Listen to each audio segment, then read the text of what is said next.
Yo, what is up, guys? This is WSoul13 from the Midnight Society on one of my mini accounts on my brother's phone, Fat Man, and I want to show you a Frozen Peak deck.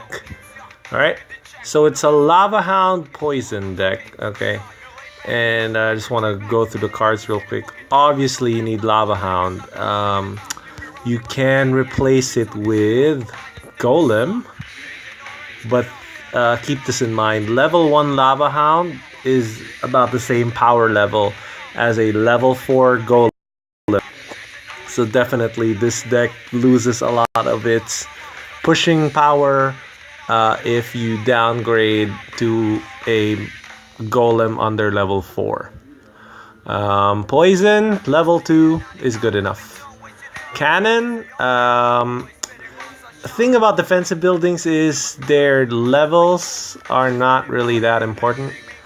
You just need to get them up to a certain threshold, so Hog Rider takes more hits to kill them off. Same thing with Elixir Collector, you just don't want it to trade too poorly to Fireball. So let's go to the flex slots of the deck.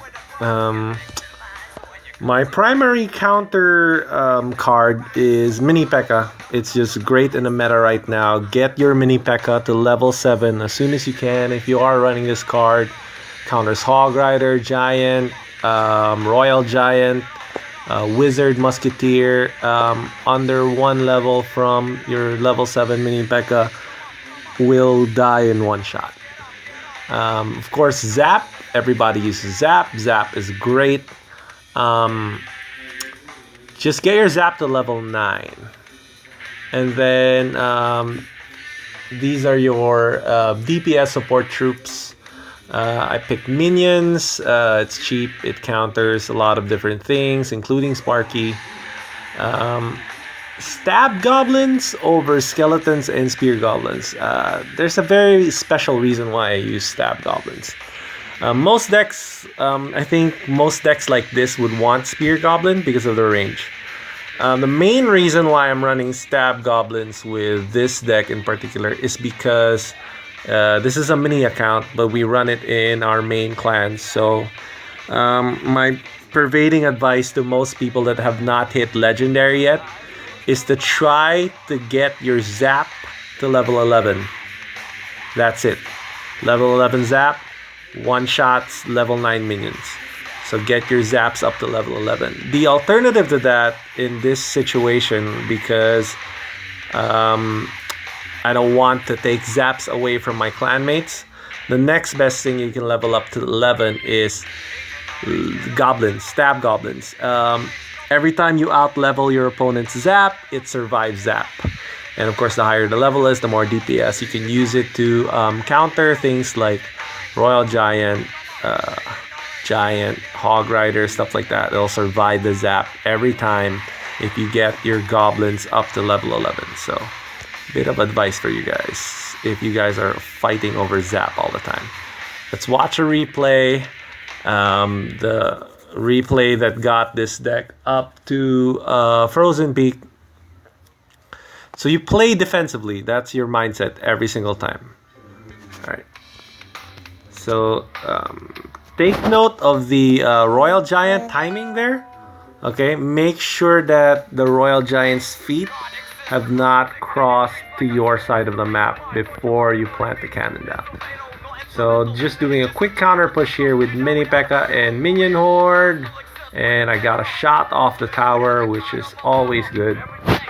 So look for opportunities like that, the counter push with like full health MiniPekka. Stab Goblins and Minions are great partners for MiniPekka if he's at full health.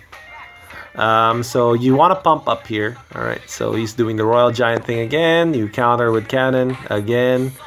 And then I put the Goblins down knowing he has Zap. So I take the Zap out of the equation.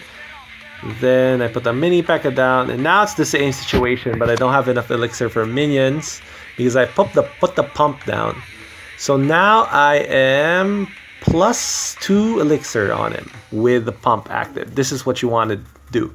All right, so once you're in a positive elixir situation with Lavahound available, now is a good time to do a Lavahound push. Your Lavahound push does not have to win you the game. All right, so you need to play defense field. That is your primary concern. So if you're sending a Lavahound blind, naked, no support, that's okay. You would prefer that over taking tower damage, especially in the early parts of the game before double elixir time, where you want to preserve your tower health so you could base trade if you need to base trade.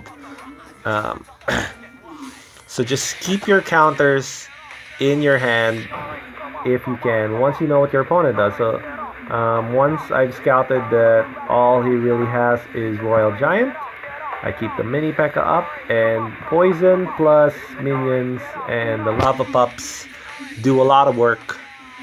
So here come his Royal Giant. I mistimed the cannon placement. Oh, no, I didn't. So I put the cannon down just in time, but the Royal Giant still has enough in the tank to get a shot off, I guess. But at this point, you're in control. 20 seconds to go. So this is what most of your wins are going to look like. 1-0. They're going to have a very hard time pushing through the last bits of damage, you know. And, okay. So what you want to do always in a situation where you're ahead, instead of trying to defend a tower that's about to die, you want to set up your push to the other side. So that first Lavahound I cycled through, set up the second Lavahound, and before that the MiniPekka to chip away at the tower. So this will net you wins most of the time, you know. Lavahound isn't really a 2-1 or 3-0 deck. You mostly win 1-0. But how you ensure your wins, you capitalize on your gains, is you want to start pushing the other side as soon as you get one of their towers down. Unless you built a strong enough push to 3 crown. Alright. So that's all I got for you guys. I will be leaving more detailed information in the description and on the Reddit page for this. See ya.